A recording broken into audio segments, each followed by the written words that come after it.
मात्र 90 दिनों में आप तरबूज की खेती से लाखों की कमाई कर सकते हैं। लेकिन 90% किसान तरबूज की खेती में बहुत सारी गलतियां करते हैं। अगर आप ये वीडियो पूरा देखोगे तो तरबूज की खेती से जुड़ा कोई भी डाउट आपका डाउट नहीं रहेगा, उसका सॉल्यूशन आपको इस वीडियो में मिल जाएगा। नमस्कार किसान भाइयों, मैं हूं विवेक शाह, एग्रीकल्चर एक्सपर्ट और एक कमर्शियल फार्मर, जो आपको इस यूट्यूब चैनल के माध्यम से नेक्स्ट जनरेशनल टेक्नोलॉजी जो खेती में आपके लिए काम आएगा उसके बारे में अच्छे से बताता हूं।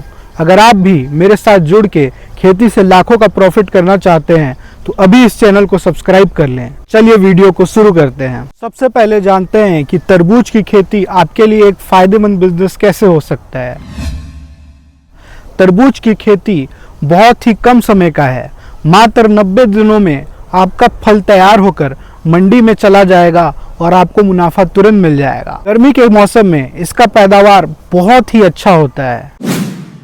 तरबूज की खेती के लिए गर्म और सूखा मौसम बहुत ही उत्तम माना जाता है। साथ में तापमान की बात करें तो 25 से 35 डिग्री सेल्सियस में तरबूज की ग्रोथ बहुत ही अच्छी होती है। अगर तापमान 15 डिग्री से कम या फिर 40 डिग्री से ज़्यादा हो जाता है तो तरबूज में फल का जो क्वालिटी होता है वो अच्छा नहीं होता है। अगर बीज लगाते समय या फिर फल परिपक्व होने के बाद बारिश हो जाती है तो तरबूज में फटने की चांसेस बहुत ज़्यादा हो जाते हैं। तो आपको मौसम का ख्याल खास रूप से रखना है। मिट्टी की बात करें, अगर आपकी मिट्टी बलुई है या दोमट है या फिर उसमें पानी जमा नहीं होता है तो यह मिट्टी तरबूज के लिए एकदम बेस्ट है। इसके अलावा pH 6 से 7 होना चाहिए। ये तरबूज की खेती के लिए बहुत ही उत्तम है। ध्यान रहे कि तापमान 15 डिग्री से कम नहीं होना चाहिए और आपकी मिट्टी में जल भराव की समस्या नहीं होनी चाहिए। इसके बाद आप तरबूज की खेती निश्चित रूप से बहुत ही सफलतापूर्वक कर सकते हैं। गर्मी के सीजन में आप तरबूज की खेती जनवरी, फरवरी, मार्च अपने एरिया के तापमान के अनुसार कर सकते हैं। अगर आप ऐसे एरिया से हैं जहां जनवरी, फरवरी में ज़्यादा ठंड पड़ती है तो आप तरबूज की खेती मार्च, अप्रैल में भी चालू कर सकते हैं। तो लाइन से लाइन की दूरी 5 से 6 फीट की रखनी है और पौधे से पौधे की दूरी 2 से 3 फीट तक की रखनी है। पहले 20 दिनों में आपको खाद कुछ इस प्रकार देना है। जैसे ही आपका पौधा जड़ पकड़ ले उसके बाद आपको पहली खाद जो देनी है वो होगी ह्यूमिक एसिड। पहले 20 दिनों में आपको 2 बार ह्यूमिक एसिड चलाना है। ह्यूमिक एसिड के अलावा बायोवीटा भी चला सकते हैं। जो भी मैं बता रहा हूँ अपने खेत में खुद डालता हूँ, वही चीज़ मैं आपको बता रहा हूँ। उसके अलावा आपको 19-19 3 बार चलाना है। पहले 20 दिनों में आपको शेड्यूल अपनाना है, उसके बाद आपका रिजल्ट काफ़ी अच्छा आएगा। किसान भाइयों, अगले 20 से 40 दिनों में आपको 13-0-45 और 12-0-61 को 3 बार देना है। इसके अलावा आप एक बार महाधन कंपनी का फ्लावरिंग स्पेशल भी डाल सकते हो। चिलेटेड माइक्रो न्यूट्रिएंट, कैल्शियम और बोरॉन का भी स्प्रे आप करवा सकते हो।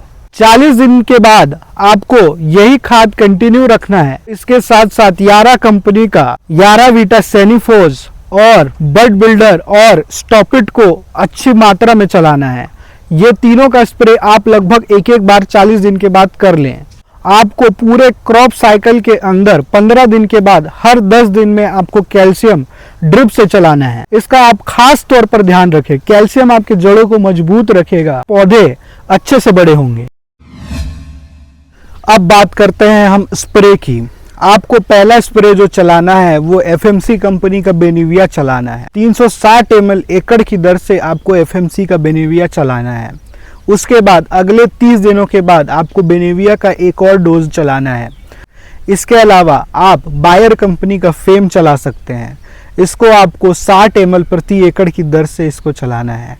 ये चलाने के लिए आप कम से कम 40 दिन का वेट कर सकते हैं। जब फूल और फल बनने लगे इसका यूज़ कर सकते हैं। आपने ये तीनों स्प्रे अच्छे से चला दिया तो आप ज़्यादातर कीट पतंगों से आपकी सुरक्षा हो जाएगी।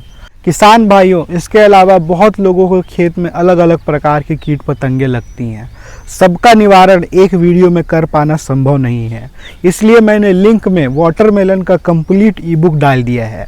उसमें आपको डे वाइज फर्टिगेशन शेड्यूल, कीटनाशक शेड्यूल, माइक्रोन्यूट्रिएंट शेड्यूल सारा कुछ डे वाइज बिल्कुल सिस्टमेटिक तौर पर मिल जाएगा। तो आप डिस्क्रिप्शन जरूर चेक करें, आपको ये आसानी से डाउनलोड हो जाएगा। अब बात करते हैं किसान भाइयों खरपतवार नियंत्रण की। खरपतवार नियंत्रण के लिए मैं कोई भी हर्बिसाइड किसानों को रेकमेंड नहीं करता, क्योंकि तरबूज का फसल बहुत ही संवेदनशील होता है। अगर खड़ी फसल पर आप हर्बिसाइड डालते हैं, चाहे वो कोई सा भी हर्बिसाइड हो, मैं किसानों को सजेस्ट करता हूँ निराई गुड़ाई। आपको पहली निराई गुड़ाई करनी है 15 दिनों के बाद, दूसरी निराई गुड़ाई आप 30 दिनों के बाद कर सकते हैं, और अगर ज़रूरत पड़े तो 45 दिनों के बाद भी आप निराई गुड़ाई करवा सकते हैं। इसके अलावा आप बेड बनाते समय पैराक्वाट का इस्तेमाल कर सकते हैं, लेकिन ध्यान में आपको एक चीज़ रखना है कि पैराक्वाट का इस्तेमाल करने के 72 घंटे बाद ही आपको तरबूज का रोपाई करना है या फिर बीज डालना है। किसान भाइयों, अब बात करते हैं तरबूज की फसल में सिंचाई करने की। तरबूज की फसल में सिंचाई करने के लिए ड्रिप सिस्टम सबसे उपयुक्त है। मैं ड्रिप इरिगेशन से ही खेती करता हूं और सभी किसानों को सलाह देता हूं कि आप पानी की बचत करो और ड्रिप इरिगेशन का सिस्टम लगवाओ। ड्रिप इरिगेशन में आपको अलग अलग स्टेज में अलग अलग प्रकार से पानी देना है, जो कि कुछ इस प्रकार है। शुरुआत के दिनों में 0 से 7 दिनों तक जब आपका बीज अंकुरण की अवस्था में हो, तो अगर आपके ड्रिप का प्रेशर 4 लीटर प्रति घंटा है, तो आपको मात्र 15 से 20 मिनट ही आपको ड्रिप चालू करना है प्रति वाल। उसके बाद जब आपका पौधा वेजिटेटिव फेज में जाता है, जब आपकी पौध वृद्धि होती है, तब आपको इरिगेशन देना है लगभग आधे घंटे। इससे ज़्यादा आपको प्रति वाल ड्रिप चलाने की आवश्यकता नहीं है। इसके बाद जब आपका लता का फैलाव चालू होता है, यानी कि जब आपका पौधा 20 दिन से ऊपर हो जाता है, तब आपको 40 से 50 मिनट आपको ड्रिप चलाने की आवश्यकता है। फूल बनने की अवस्था में आपको जो सिंचाई करना है वो लगभग 1 घंटा करना है। इसके बाद जब आपका फल बनना स्टार्ट हो जाए, उसके बाद आपको जो सिंचाई करना है वो आपको कम से कम 80 मिनट तक सिंचाई करना है, यानी 1 घंटे 20 मिनट आपको सिंचाई करना है। उसके बाद जब आपका फल परिपक्व होने लगे, तब आपको सिंचाई कम कर देना है और 30 से 40 मिनट आपको सिंचाई करना है।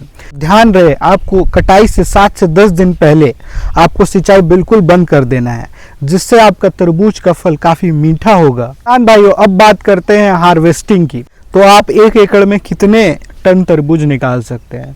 तो किसान भाइयों, मैं प्रति एकड़ तरबूज की जो उत्पादन करता हूँ वो 35 से 40 टन प्रति वर्ष करता हूँ। तो 10,000 रुपये प्रति टन का अगर आपको कीमत मिल गई, यानी 10 रुपये किलो प्रति केजी आपको तरबूज का भाव मिल गया मंडियों में, तो आप लगभग 4 लाख रुपए का रेवेन्यू करेंगे, जिसमें से अगर खर्चा काट दिया जाए 80,000 रुपये, तो आपका जो बचत हो जाएगा वो लगभग 3,20,000 रुपये हो जाएगा। तो मोटा मोटी बात करें तो आप 2.5 से 3 लाख रुपए प्रति एकड़ मात्र 90 दिनों में, यानी 1 लाख रुपए महीना आप तरबूज की खेती से कमा सकते हैं। आपने चैनल को सब्सक्राइब नहीं किया है तो आप चैनल को सब्सक्राइब कर लीजिए। तो मिलते हैं दोस्तों आपको अगले वीडियो में। आप कमेंट करके ज़रूर बताइए कि आपको अगला वीडियो किस में चाहिए। धन्यवाद दोस्तों। जय जवान जय किसान।